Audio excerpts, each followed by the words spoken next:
Dear brothers and sisters, we thank you for your sustaining Mahal support kong mga and your kapatid, devotion. pinasasalamatan namin kayo sa inyong pagsuporta at katapasan. Pinasasalamatan at minamahal namin ang bawat isa sa inyo. Sister Nelson and I Kamakailan, natutuwang pinagmasdan namin ni Sister Nelson ang mga nagagandang isda sa aquarium. Ang mga isdang may matitingkad na kulay at iba't ibang hugis at laki ay mabilis na lumalangoy ng pabalik-balik. Tinanong ko ang attendant na naroon, sino ang nagpapakain sa magagandang isdang ito? Sagot niya, ako po. Pagkatapos ay tinanong ko, nagpasalamat na ba sila sa iyo? Sagot niya, hindi pa po. Naisip ko ang mga taong kilala ko na nakalilimot din sa kanilang tagapaglikha at kanilang tunay na tinapay ng kabuhayan. Nabubuhay sila sa araw-araw nang hindi napapansin ang Diyos at ang kabutihan niya sa Kanya. Napakaganda kung mas pagtutunan ng lahat ang kabutihan at pagmamahal ng Diyos at ipahayag ang pasasalamat na iyan sa Kanya. Itinuro ni Amon, magbigay pasasalamat tayo sa Diyos sapagkat siya ay nagsasagawa ng kabutihan magpakailanman. Nasusukat sa katapatan ng ating pasasalamat ang pagmamahal natin sa Kanya. Ang Diyos ang Ama ng ating mga espiritu. Siya ay may niluwalhati, perpektong katawan, may laman at buto. Nabuhay tayo na kasama siya bago pa tayo ipanganak. At ang gawin niya ang pisikal na paglikha sa atin, nilikha tayo sa larawan ng Diyos, na bawat isa ay may sariling katawan. Isipin ninyo ang pisikal na bumubuhay sa atin. Ito ay tunay na biyaya ng langit. Ang hangin at pagkain at tubig ay kaloob sa atin ng ating mapagmahal na Ama sa langit. Nilikha ang mundo upang maging tahanan sa maikling buhay natin sa mortalidad. Ipinanganak tayo na may kakayahang umunlad, magmahal, mag-asawa, at bumuo ng pamilya. Ang kasal at pamilya ay inorden ng Diyos. Ang pamilya ang pinakamahalagang unit sa lipunan sa panahong ito at sa kawalang hanggan. Sa dakilang plano ng kaligayahan ng Ama, ang pamilya ay maaring mabuklod sa templo at maging handa sa pagbalik sa kanyang banal na presensya magpakailanman. Yan ang buhay na walang hanggan. Tinutugan nito ang pinakamasidhing inaasam ng kaluluwa ng tao. Ang likas na hangaring makasama ng walang katapusan ang mga pinakamamahal na membro ng isang pamilya. Tayo ay bahagi ng kanyang banal na layunin. Ang aking gawain at kaluwalhatian, sabi niya, ay sa katuparan ang walang kamatayan at buhay na walang hanggan ng tao. Upang makamit ang mga layuning iyon, gayon na lamang ang pagsintan ng Diyos sa sanglibutan na binigay ang kanyang bugtong na anak upang ang sino man ang kanyang sumampalataya ay huwag mapahamak kundi magkaroon ng buhay na walang hanggan. Iyan ay dakilang pagpamalas sa pagmamahal ng Diyos. Sapagkat sinugo ang kanyang anak sa sanlibutan upang hatulan ang sanlibutan, kundi upang ang sanglibutan ay magligtas sa pamamagitan niya. Pinakamahalaga sa walang hanggang plano ng Diyos ang misyon ng kanyang anak na si Jesucristo. Naparito siya upang tubusin ang kanyang anak ng Diyos. Dahil sa pagbabayad sala ng Panginoon, may sa katuparan ng pagkabuhay na mag-uli. Dahil sa pagbabayad sala, makakamit ang buhay na walang hanggan ng lahat ng karapat-dapat dito. Ipinaliwanag ni Jesus, ako ang pagkabuhay na mag-uli, at ang kabuhayan, ang sumasampalataya sa akin, bagamat siya ay mamatay, gayon may mabubuhay siya. At sino mang nabubuhay at sumasampalataya sa akin ay hindi mamamatay kailanman. Para sa pagbabayad sala ng Panginoon at sa kanyang kaloob ng pagkabuhay na mag-uli para sa mensaheng ito ng Pasko. Salamat sa Diyos. Mahal ng ating Ama sa langit ang kanyang mga anak. Binayayaan niya ang bawat isa sa pisikal at espiritual na mga kaloob.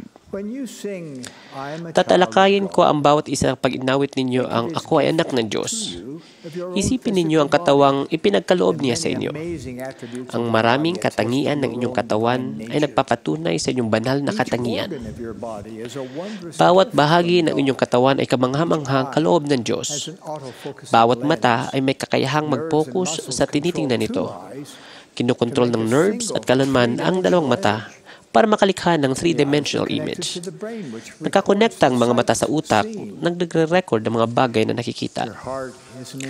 Ang inyong puso ay isang pabihirang bahagi ng katawan. May 4 na masisilang balbula na ito kumukontrol sa daloy ng dugo. Bumubukas sa mga balbulang ito na mahigit 100,000 beses kada araw. 36 na milyong beses kada taon. Gayunpaman, maliban kung dapuan ng sakit, nakakayanan nito ang kanyang paggalaw ng halos walang katapusan. Isipin ninyo ang mga panlaban ng katawan para maprotektahan ito, nakadarama ito ng sakit. Para malabanan ang impeksyon, lumilikha ito ng pangontra. Ang balat ay nagbibigay ng proteksyon. Nagbabala ito laban sa pinsala na maaring idulot ng matinding init o lamig. Pinaninibago ng katawan ang mga hindi na magagamit na selula at kinukontrol ang level ng mahalagang bahagi nito. Kusang ginagamot ng katawan ang mga hiwa, sugat at baling buto nito. Ang kakayahan nitong makapagbuong muli ay isa pang sagradong kaloob ng Diyos. Dapat tayong paalalahanan na ang perpektong katawan ay hindi kailangan para makamtan ang banal na tadhana ng isang tao. Sa katunayan, ilan sa pinakamabubuting espiritu ay nanahan sa mahina at may kapansanang katawan.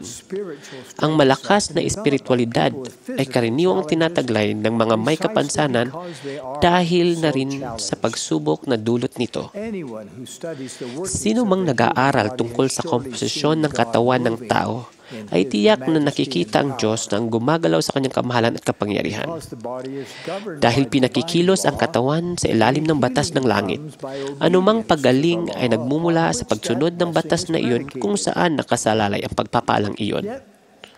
Subalit, iniisip pa rin ng ilan ng mga kamanghang-manghang katangiang ito ng katawan ay nagkataon lamang o bunga ng isang malaking pagsabog na naganap sa kung saan. Tanungin ninyo ang sarili. Kapag sumabog ba ang isang printing shop, may mabubuong diksyonaryo? Mas malamang na hindi. Pero kung may mabuumang diksyonaryo, kahit kailan hindi kayang idikit ang mapunit na pahina nito o gawan ang sarili ng bagong edisyon. Kung ang kakayahan ng katawan sa normal na galaw, panlaban, pagaling, pagkontrol, at pagbuong muli ay walang limitasyon, ang buhay sa lupa ay magpapatuloy ng walang katapusan. Oo, habang panahon na tayo naririto sa lupa. Mabuti na lamang at binigay sa ating tagapaglikha ang proseso ng pagtanda at iba pang proseso na hahantong sa kamatayan ng ating katawan. Ang kamatayan tulad ng pagsilang ay bahagi ng buhay. Itinuro ng mga banal na kasulatan, hindi kapakipakinabang ng tao ay mabawi mula sa temporal na kamatayang ito, sapagkat iyon ay makawawasak sa dakilang plano ng kaligayahan. Ang bumalik sa Diyos sa pamamagitan ng pasukang tinatawag nating kamatayan ay kagalakan sa mga nagmamahal sa Kanya at handang humarap sa Kanya. Darating sa panahon kung kailan ang bawat espiritu at katawan ay magsasamang muli sa ganap na anyo, kapwa ang bias at kasukasuan, at hindi kailanman maghihiwalay. Para sa mga pisikal na kaloob nito, salamat sa Diyos. Mahalaga rin ang katawan dahil nananahan dito ang walang kamatayang espiritu ng tao. Ang ating mga espiritu ay nabuhay bago pa ang buhay at patuloy na mabubuhay matapos mamatay ang katawan. Ang espiritu ang nagpapagalaw at nagbibigay ng katangian sa katawan. Sa buhay na ito at sa kabilang buhay, ang katawan at ang espiritu, kapag pinagsama, ay magiging isang buhay na kaluluwa na may sagradong halaga. Dahil napakahalaga ng espiritu ng tao, ang pag-unlad nito ay may ibubunga sa kawalang hanggan. Napalalakas ito habang nagdarasal tayo ng buong kapakumbabaan sa ating mapagmahal na Ama sa langit. Ang mga katangiang pagbabatayan ng paghatol sa atin ay espiritual. Kabilang sa mga ito ang pagmamahal, kabanalan, integridad, habag, at paglilingkod sa iba. Ang inyong espiritu na kasama at nanahan sa inyong katawan ay kayang taglayin at pamalas ang mga katangiang ito sa mga paraang mahalaga sa inyong walang hanggang pag-unlad.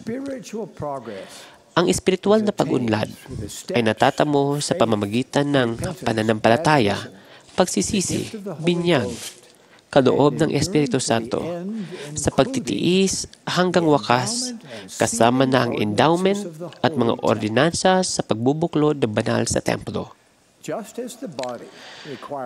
Tulad din ng katawan na kailangan ng pagkain para mabuhay, kailangan ding mapakain ang Espiritu. Ang Espiritu ay pinakakain ng walang hanggang katotohanan.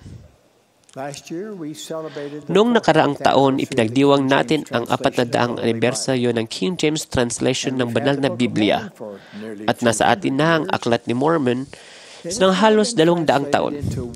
Isinasalin na ito ngayon sa 107 wika. Dahil dito at sa iba pang tinatanging banal na kasulatan, alam natin na ang Diyos ang ating walang hanggang Ama at na ang kanyang anak na si Jesucristo ay ating tagapagligtas at manunubos. Para sa mga espiritual na kaloob na ito, salamat sa Diyos. Alam natin na ang mga propeta ng maraming dispensasyon tulad ni Adan, Noe, Moses at Abraham ay nagturong lahat ng kabanalan ng ating Ama sa langit at ni Jesucristo. Ang ating kasalukuyang dispensasyon ay pinaalam ng Ama sa langit at ni Jesucristo nang magpakita sila kay Propetang Joseph Smith noong 1820. Itinatag ang simbahan noong 1830. Ngayon, 182 taon mula noon, nasa ilalim pa rin tayo ng tipang dalhin ang Ebanghelyo sa bawat bansa, lahi, wika na tao. Kapag ginawa natin ito, ang mga nagbibigay at tumatanggap ay parehong pagpapalain. Responsibilidad nating turuan ang kanyang mga anak at ipaalam sa kanila na may Diyos. Sinabi ni Haring Benjamin noon, maniwala sa Diyos, maniwala na siya nga, at na siya ang lumikha ng lahat ng bagay kapwa sa langit at lupa. Maniwala na taglay niya ang lahat ng karunungan kapwa sa langit at lupa.